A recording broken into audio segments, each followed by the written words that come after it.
Harapan gue sih, gue berharap kalaupun dia bebas, dia bisa tobat, bisa ikut mengedukasikan masyarakat Indonesia agar tidak membuat konten-konten pembuktian palsu, bikin konten hoax palsu, berkedok agama, dan semacamnya. Itu kedepannya nggak bikin konten-konten kayak yang dia dulu lah, intinya kayak gitu. Gue ingin dia tuh tobat, ingin ikut mengedukasikan kalau semua perdukunan itu palsu, semua kesaktian-kesaktian berkedok agama itu palsu gitu. Itu yang gue harapkan sih dari Samsudin, karena kan dia cukup punya nama besar juga nih. Kenapa enggak itu digunakan untuk bermanfaat ke masyarakat Indonesia gitu.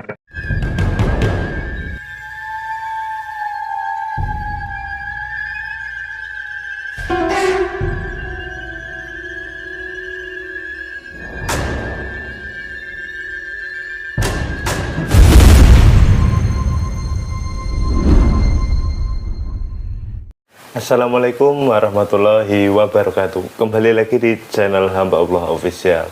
Semoga saudara-saudaraku yang selalu setia menonton channel Hamba Allah Official selalu diberikan kesehatan, rezeki yang berkah melimpah, dan apa yang dicita-citakan semoga segera tercapai. Amin ya robbal alamin.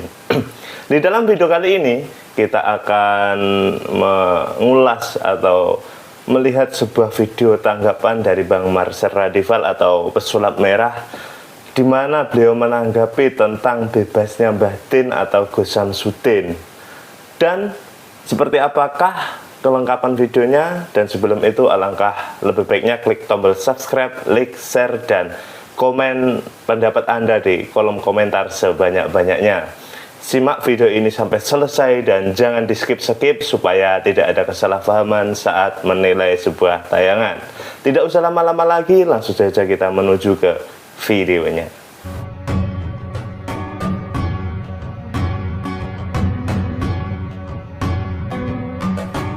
Nah, di salah satu blogs ya yang ada di Google, dan di sini dari bangsaonline.com ya. Di sini dari bangsaonline.com, dan di sini tertuliskan Blitar-bangsaonline.com, konten kreator tukar pasangan Samsudin atau yang lebih dikenal dengan Gus Samsudin bersama dua anak buahnya bernama Nur Fikri dan Ahmad Yusuf divonis bebas dari dakwaan pelanggaran Undang-Undang ITE yang oleh Majelis Hakim Pengadilan Negeri Blitar dalam sidang pembacaan putusan yang digelar. Pokoknya intinya di sini Gus Samsudin itu divonis bebas ya, dengan kedua santrinya atau orang terdekat dari Mbah Tien atau Gus Samsudin ya, dari Kang Fikri dan dari Kang Yusuf, seperti itu.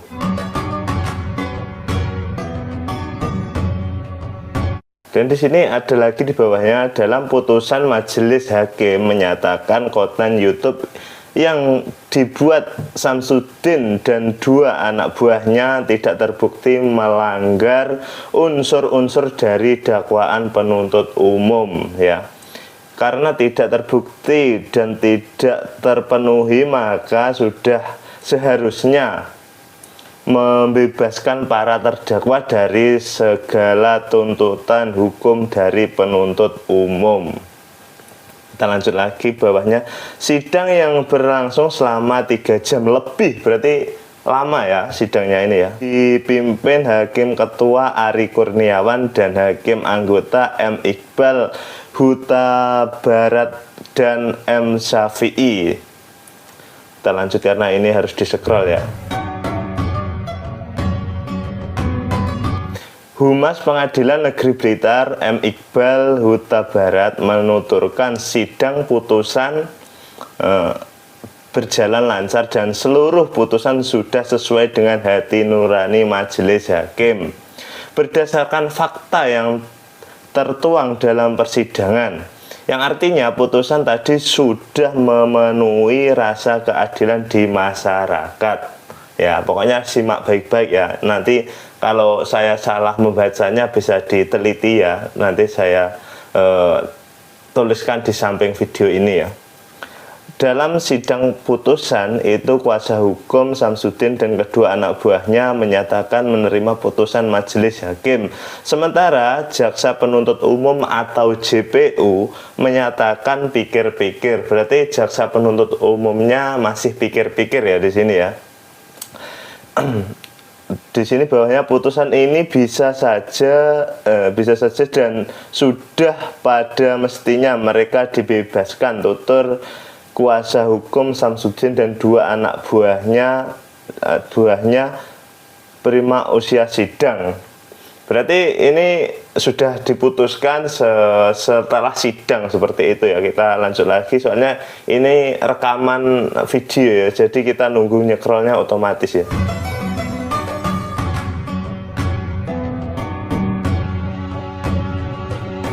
Di sini ada lagi di bawahnya, sebelumnya Samsudin dan dua anak buahnya dituntut dengan pasal 27 ayat 1 JO pasal 5 ayat 1 Undang-Undang nomor 19 tahun 2016 tentang perubahan Undang-Undang Republik Indonesia nomor 11 tahun 2008 tentang informasi dan transaksi elektronik atau ITE.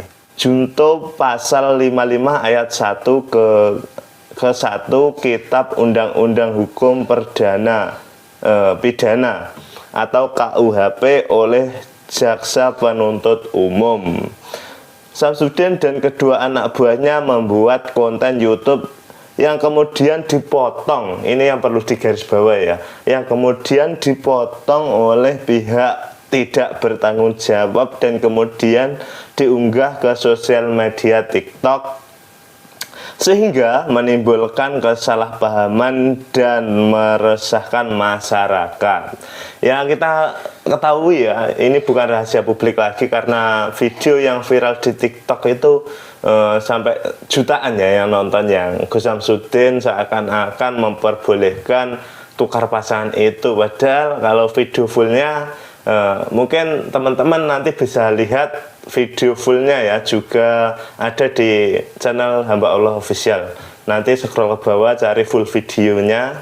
Kalau bagi yang belum lihat ya, kalau yang sudah lihat saya tahu mereka sudah memahami ya, dan saya di sini tidak membenarkan dan tidak menyalahkan hal tersebut. Jadi untuk saudara-saudara semuanya bisa menilai sendiri nanti setelah menonton video fullnya, seperti itu. Itu tadi adalah keputusan hukum yang sudah diterbitkan di sosial media Google ya, bisa dikatakan sosial media juga. Dan sejak Gus Samsudin membuat video atas kebebasannya, Bang Marcel Radival atau Pesulap Merah juga menanggapi hal tersebut di postingan komunitas YouTube-nya ya.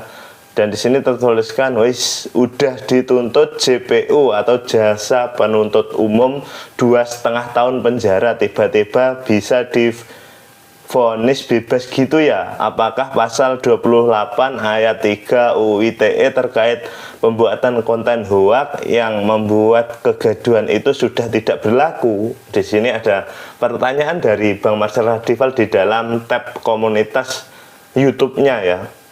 Dan di sini teman-teman, ini adalah postingan di tab komunitas YouTube Bang Marcel Radival atau Pesulap Merah ya. Andai aja gua ikut serta dalam persidangan, intinya andai saja Bang Marcel itu ikut serta dalam persidangan membantu MUI untuk menuntut laporannya, tapi harusnya jaksa penuntut umum masih bisa ajukan banding demi melindungi masyarakat dari konten-konten bohong berkedok agama seperti yang dibuat oleh Samsudin CS atau Mbah Din atau Gus Samsudin ya.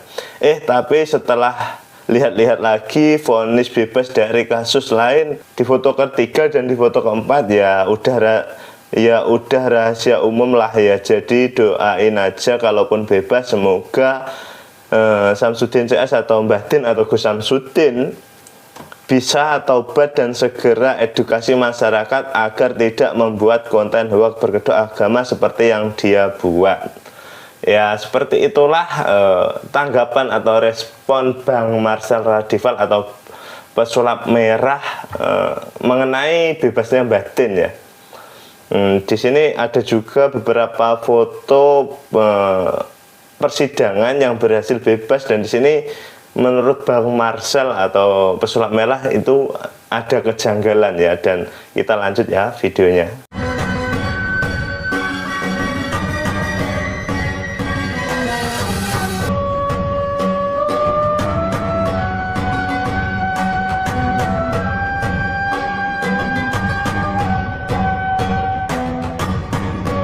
Di situ tadi adalah tanggapan Bang Marcel Radival melalui tab komunitas channel YouTube-nya ya.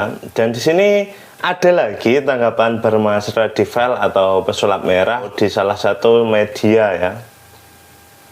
Di sini Bang Marcel menanggapi secara video call ya, mungkin ini kalau tidak salah.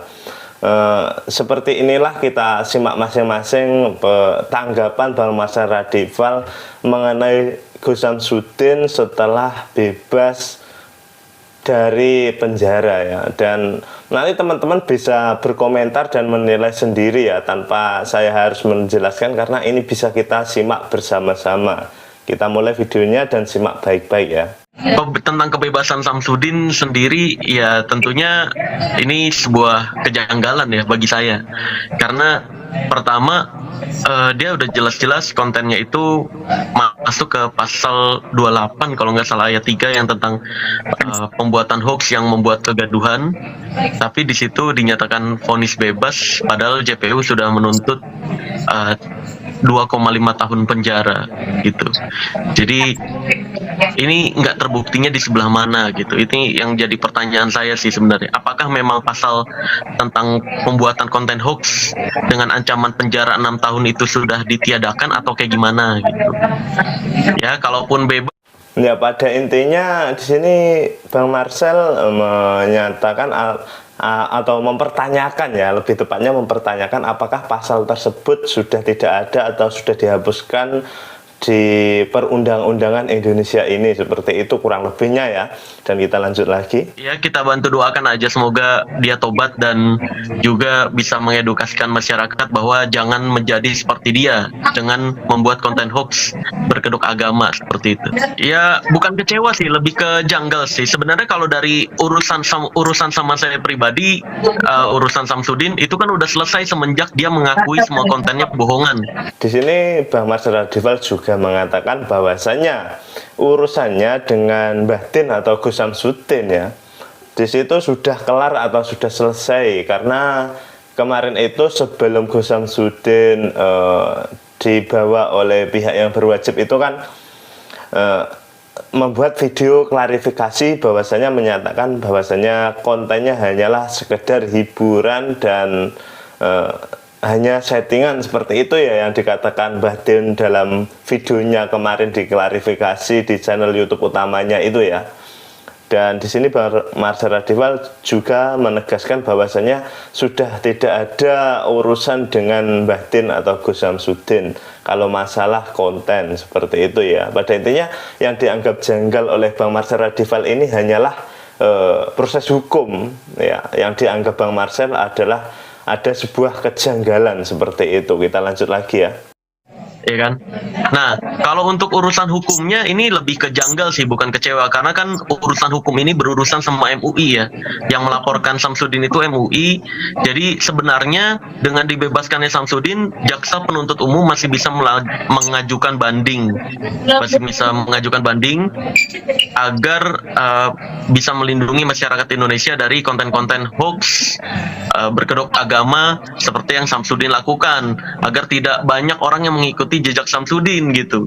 Kalau divonis bebas begitu aja, ya nanti khawatirnya dianggapnya nggak apa-apa dong bikin konten hoax berkedok agama seperti Samsudin gitu.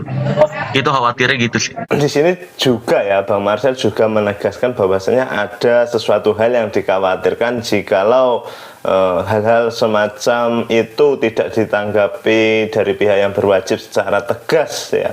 Yang dikhawatirkan Bang Marcel menurut beliau, jikalau ada orang-orang baru yang membuat konten-konten seperti itu, karena dianggapnya orang-orang baru itu menganggap bahwasanya konten-konten seperti itu tidak apa-apa dibuat di negara Indonesia ini, seperti itu yang ditakutkan oleh Bang Marcel Radival. Kita lanjut lagi.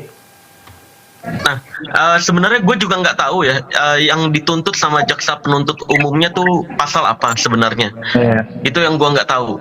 Karena setahu gue dia kan dituntut sebagai pembuat konten dan penulis konten hoax berkedok agama dan diduga mencemarkan nama baik agama. Nah, sebenarnya dari pembuatan konten hoax yang membuat gaduh itu aja udah pasti masuk pasal gitu. Iya. Nah, ini jadi kejanggalan sendiri sih, kenapa kok bisa sampai divonis bebas gitu. Bukan pengen MUI bertindak, kan yang melaporkan Samsudin ini MUI kan. Iya. Samsudin di penjara ini karena kemarin atas laporannya MUI Blitar kalau nggak salah. Itu pun pengajuan dari MUI Pusat untuk menindak Samsudin. Akhirnya ditindaklah tuh, ya kan. Nah, seharusnya ini dengan divonis bebas masih bisa ada langkah hukum lagi, yaitu jaksa penuntut umumnya mengajukan banding keberatan karena udah jelas-jelas terbukti nih dari mulai rumah yang disewa Samsudin untuk bikin konten, orang-orang bayarannya, dan jelas-jelas itu udah konten hoax dan membuat kegaduhan gitu. Iya. Kok bisa divonis bebas gitu? Ini yang jadi pertanyaan dan kejanggalan sih, sebenarnya gitu. Oh, tentunya iya, jelas. Gue berharap JPU bisa mengajukan banding agar ini bisa jadi pembelajaran juga untuk orang-orang yang lainnya. Ketika mau membuat konten hoax, tolong sertakan adegan yang Anda lihat hanya fiktif belaka, gitu.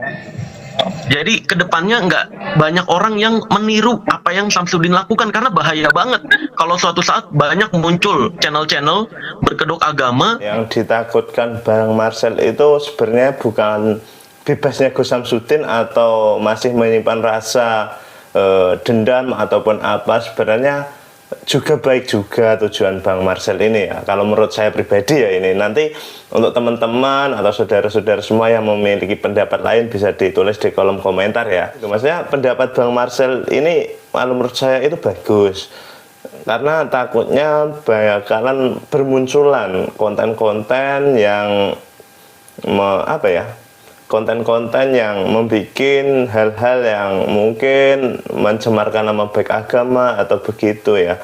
Kalau menurut saya di sini yang perlu digarisbawahi hanyalah menambahkan disclaimer di dalam semua video dari orang-orang yang membuat konten tersebut ya. Sedangkan di televisi-televisi kan banyak juga konten-konten seperti itu. Namun bedanya kalau di televisi-televisi itu ada disclaimernya, jadi penonton itu tahu, oh ini hanyalah fiktif belaka, oh ini hanyalah cerita yang dibuat oleh produser, seperti itu.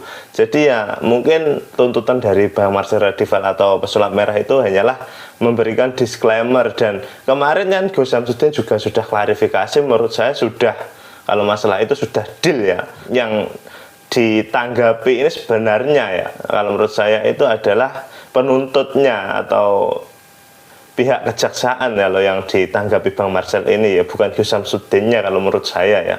Karena nanti akan ada harapan terbaik untuk Gus Samsudin ke depannya, atau kritikan dari Bang Marcel ya, namun kritikan membangun ya, ini bukan kritikan menjatuhkan. Jadi simak saja video kelanjutannya ya.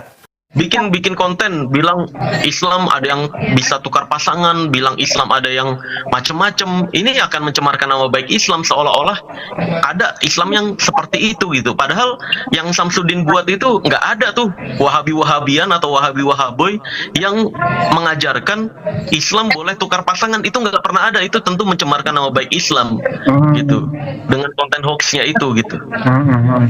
Iya. Jadi makanya ini gue juga bingung, yang dituntut sama jaksa penuntut umum itu apa? Kok bisa hakim sampai memvonis bebas tidak bersalah?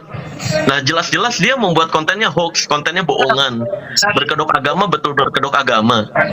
Jadi makanya kok bisa divonis bebas tidak bersalahnya, itu yang jadi janggal sih. Harapan gue sih, gue berharap kalaupun dia bebas, dia bisa tobat bisa ikut mengedukasikan masyarakat Indonesia agar tidak membuat konten-konten pembuktian palsu, bikin konten hoax palsu, berkedok agama. Di sini adalah harapan Bang Marcel tentang kedepannya. Jikalaupun Gus Samsudin sudah bebas, ya semoga kedepannya menjadi lebih baik lagi daripada sebelumnya. Itu harapan Bang Marcel ya di sini ya. Dan semacamnya itu kedepannya nggak bikin konten-konten kayak yang dia dulu lah, intinya kayak gitu. Gue ingin dia tuh tobat, ingin ikut mengedukasikan kalau semua perdukunan itu palsu, semua kesaktian berkedok agama itu palsu gitu. Itu yang gue harapkan sih dari Samsudin, karena kan dia cukup punya nama besar juga nih. Kenapa enggak itu digunakan untuk bermanfaat ke masyarakat Indonesia gitu? Kenapa itu digunakan untuk malah membodohi masyarakat Indonesia dengan konten-konten hoaxnya gitu. Iya. Ditambah. Jadi harapan gue tentunya ingin Samsudin tobat sih. Tentunya sangat kontroversial dan janggal. Keputusan hakim ini janggal. Gue juga nggak ngerti apa yang dituntut jaksa penuntut umum sebenarnya. Bukannya konten hoax ya yang dituntut. Kan kalau konten hoax udah terbukti, konten hoax membuat kegaduhan iya. Kok bisa tiba-tiba hakim memvonis bebas tidak bersalah? Padahal jelas-jelas konten hoax, berkedok agama. Iya. Gitu. Jadi ya jelas banget ini bukan kontroversi lagi tapi kejanggalan. Lagi pula kan Samsudin udah mengakui semua kontennya bohongan, semua kontennya tidak beneran. Itu kan udah jelas-jelas terbukti dia membuat konten hoax. Iya. Iya kan, dia minta maaf itu dia udah jelas-jelas membuat konten hoax. Kok bisa-bisanya vonis bebas ini menyatakan Samsudin tidak bersalah? Padahal jelas-jelas tuntutan dari awal membuat konten hoax yang membuat kegaduhan itu udah terbukti dari dia minta maaf juga gitu. Dan mungkin seperti itu tadi ya tanggapan Bang Marcel Radival atau pesulap merah tentang bebasnya batin atau Gus Samsudin ya. Kalau menurut saya pribadi dan kalau boleh saya menyimpulkan, si pendapat dari Bang Marcel ini nggak keliru sih kalau menurut saya ya. Tapi dari sisi lain dari pihak Gus Samsudin saat membuat konten tersebut ya, soalnya saya sebagai orang awam dan orang netral dan menilai dari penglihatan dan pengetahuan saya sendiri ya, yang dibuat Bang Marcel, dibuat Mbah Din itu kalau menurut saya juga salah satu edukasi supaya tidak percaya kepada oknum-oknum yang berkedok agama juga ya. Jadi kalau menurut saya tujuan mereka berdua sebenarnya sama sih, cuma yang berbeda cara penyampaiannya saja ya. Untuk teman-teman yang ingin berpendapat, silahkan bebas ditulis di kolom komentar apapun pendapat kalian, saya terima di kolom komentar ya. Dan mungkin seperti itu aja dulu video kali ini ya. Dari saya pribadi, jikalau ada salah kata atau kekurangan kata saat menyampaikan atau mengulas video yang dari awal tadi, saya mohon maaf yang sebesar-besarnya karena kekurangan mutlak milik saya dan kelebihan hanya milik Allah Subhanahu wa Ta'ala. Semoga teman-teman bisa menyaring video ini sebaik mungkin dan semoga tidak ada komentar-komentar yang negatif di bawah nanti ya. Dan mungkin sekian dulu, sampai jumpa di konten berikutnya. See you next time. Wassalamualaikum warahmatullahi wabarakatuh.